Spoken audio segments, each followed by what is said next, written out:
Happy anniversary mga lectors ng Archdiocesan Shrine of the Divine Mercy.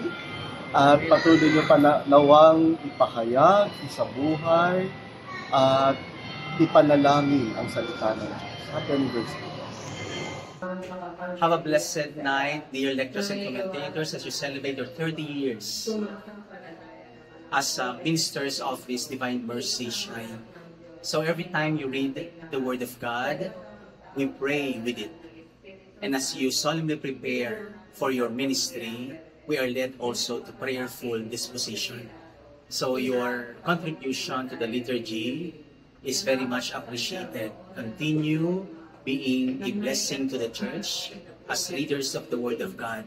But when you read, you also make sure that you live by the Word of God and being able to share them not only with your lips, but with your examples. Once again, happy anniversary, 30 years. So your celebration coincides with my priestly anniversary, August 30. So please bind me in your prayers as I celebrate also my priestly anniversary on August 30. God bless you po. Have a blessed night. Ako po ay bumabati ng ika-30 anibersaryo sa sa inyo po, ating mga lectors dito sa Divine Mercy.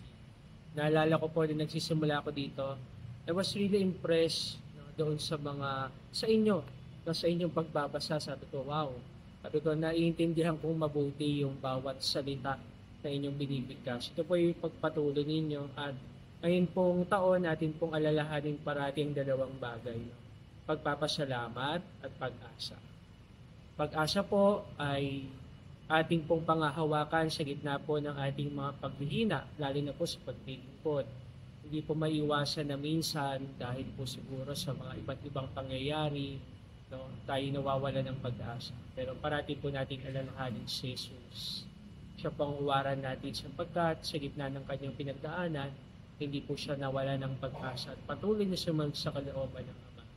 At pagpapasalamat po, tulad po ng ating ginagawa ngayon na pagpapasalamat, parati po natin ipagpapasalamat ang lahat ng biyayang ating tinatanggap sa Diyos.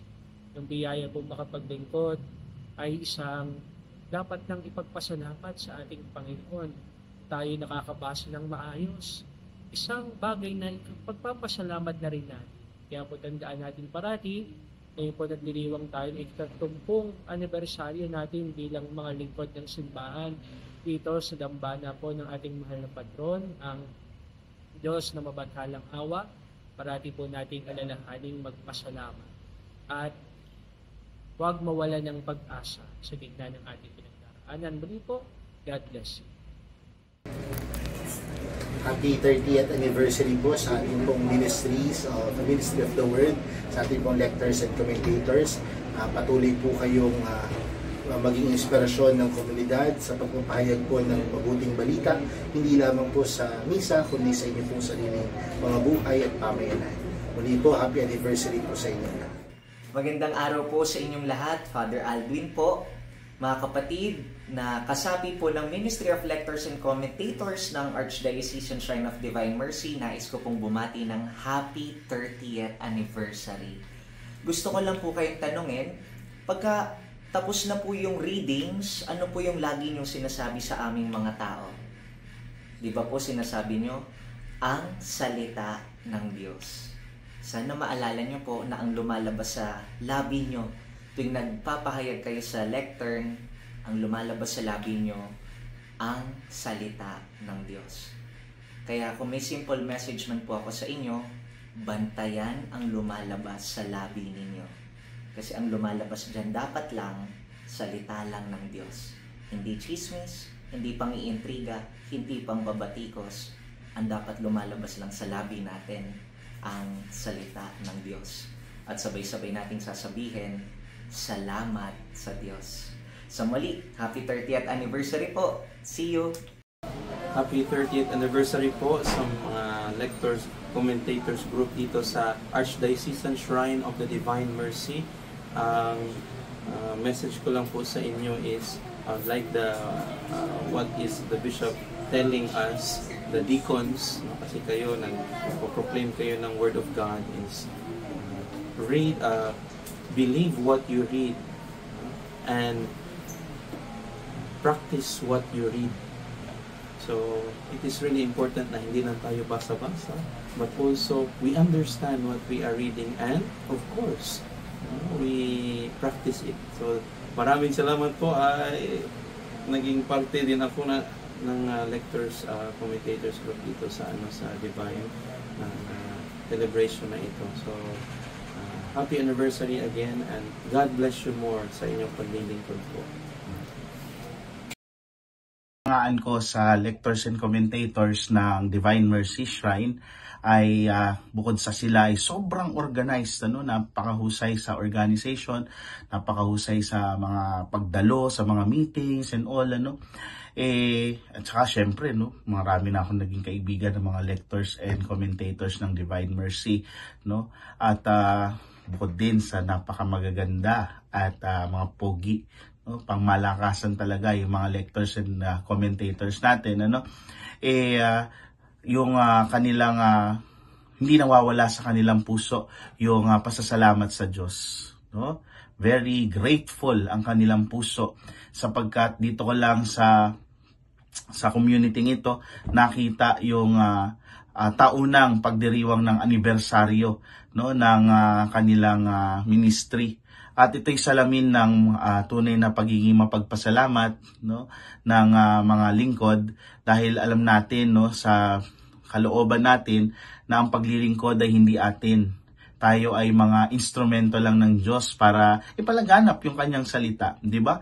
So siguro ang isang panalangin ko sa inyo ay ipagpatuloy itong ganitong klase ng disposisyon ng puso para mas tumagal palalo yung ating paglilingkod sa Diyos sa pamamagitan ng pagiging lectors and commentators ninyo sa banal na misa at sa kung anong pa mga paraliturgical celebrations. And always remember yung sabi ni St. Paul sa mga Colossians, and whatever you do, whether in word or deed, do it in the name of the Lord Jesus, giving thanks to God the Father through Him. Ang lahat ng ginagawa natin ay hindi lamang tungkol sa paglilingkod sa komunidad, kung hindi ito ay ganap o gawain ng ating Panginoon sa pamamagitan natin. Muli, happy anniversary sa inyo. Hi friends, the lectors and commentators of our shrine, Divine Mercy. As you are celebrating your anniversary, wish a happy anniversary to every one of you. Whenever I come to the shrine to say Mass in occasions, I could see the real joy in serving God, proclaiming the God's word in all the lectors and commentators. Your service is a need of the church. I'm telling you now this time, you are all chosen by God to be His mouthpiece as a prophets to proclaim the good news to the faithful community. Support the church by your ministry. God will bless all your family and all your ministries will be answered by His grace. Once again, wish a happy anniversary to everyone. God bless you. Si Father Caloy Reyes, at bumabati po ako sa Ministry of Lectors and Commentators ng Archdiocesan Shrine of the Divine Mercy. Nagkasama rin po tayo dyan sa maiksing panahon at nagmimisa rin po ako dyan at alam ko na ang paglilingkod ng mga lectors and commentators ay tunay na masigasig at tunay na makabuluhan para sa ating dambana. At sa dambana ng Archdiocese, nawa ay mabuhay kayo. At ito po si Father Caloy at bumabati rin sa ating Kura Paroko at sa ating rektor na si Father Wilmer del Rosario. Mabuhay po kayo dyan at magkita-kita po tayo sa inyong anniversary. Happy 30th anniversary po. Congratulations our dear lectors and commentators ng Archdiocesan Shrine of the Divine Mercy. Congratulations dahil 30 taon ng paglilingkod at hindi lamang simpleng paglilingkod kundi masayang paglilingkod. Yung paglilingkod naman natin, natin yan gratitude natin yan kay Lord dahil tayo yung unang kinaawaan, kaya bilang pasasalamat magsiserve tayo with delight. Sabi nga masaya, at huwag natin kalimutan lagi yung panawagan ni Jesus sa atin. Makikita natin yan sa Gospel according to St. Luke. Be merciful as your Heavenly Father is merciful. Maging maawain, katulad ng inyong amang nasa langit na maawain din. 30 taon, hindi lamang yung simbahan na bakal at bato, kundi kayo po kasama sa foundation. Alam ko masaya din kayo mag-serve sa ating simbahan. Ituloy natin yan. Let us always give thanks to the Lord, express our gratitude by being merciful to one another. God bless. Sa mga Ministry of Lectors and Commentators ng Archdiocesan Shrine and Parish of the Divine Mercy, congratulations sa pagdiriwang ninyo ng inyong 30th anniversary or Pearl Anniversary. Siguro isang mga simple thoughts to ponder and to reflect on as you celebrate your 30 years of ministry. Tayo magtatanong, paano ba nagiging pearl? Paano ba tayo nakakaroon ng isang pearl of great price? It started from a foreign body that enters into the oyster shell. At dahil hindi niya mailalabas ang oyster shell, ang foreign body, ito'y binabalutan niya ng kanyang laway. And until such time na yung foreign body na nababalutan ng kanyang laway ay nagiging isang pearl, a pearl of great price. At yun ay magandang point for reflection natin sa pagdiriwang natin ng ating 30 years of service sa Shrine of the Divine Mercy. Sa ating pag-serve, meron ding mga irritations sa buhay natin. Maaring ang irritations nito ay sa kapwa natin, member ng lectors and commentators, sa ating mga kasamahan sa simbahan, sa ating mga leaders, o dili naman sa ating pare. Minsan, ang pare natin ay ang ating irritation. Diba? Pero kapag ang mga irritations nito ay nababalutan ng awa, habag at pagmamahal at pag-unawa sa kapwa, ito'y nagiging biyaya, ito'y nagiging pearl of great price. At yan ang ini-expect sa atin na bilang mga lectors and commentators. Tayo na nakaranas ng awa, habag at pagmamahal ni Jesus, nawa tayo ang magiging biyaya sa ating parokya, sa ating simbahan at sa ating sambayanan. Nawa ang bawat isa ay kumikinang, tulad ng isang mahalagang perlas, upang sa ganon ang kabutihan ng Diyos, ang awa ng Diyos, ang pagmamahal ng Diyos ay nakikita sa atin at patuloy na mangingibabaw sa ating paglilingkod sa ating simbahan. So sa lahat na nagiging bahagi ng Shrine of the Divine Mercy, lectors and commentators, I greet you, congratulations sa inyong paglilingkod sa ating simbahan. At nawa ay patuloy kayong magiging biyaya sa ating shrine, sa ating simbahan. Congratulations sa lahat. Good morning, greetings from Rockwell with Lady Gagay. Of course, greetings to all the members of the MLC. I wish you all the best. Sana ay maging mga mabubuti at patuloy kayong dedicated sa paglilingkod sa simbahan, sa ating shrine in Tawa Parish. So I wish you all the best. And congratulations, of course. Special mention to Mommy Snow. Miss you.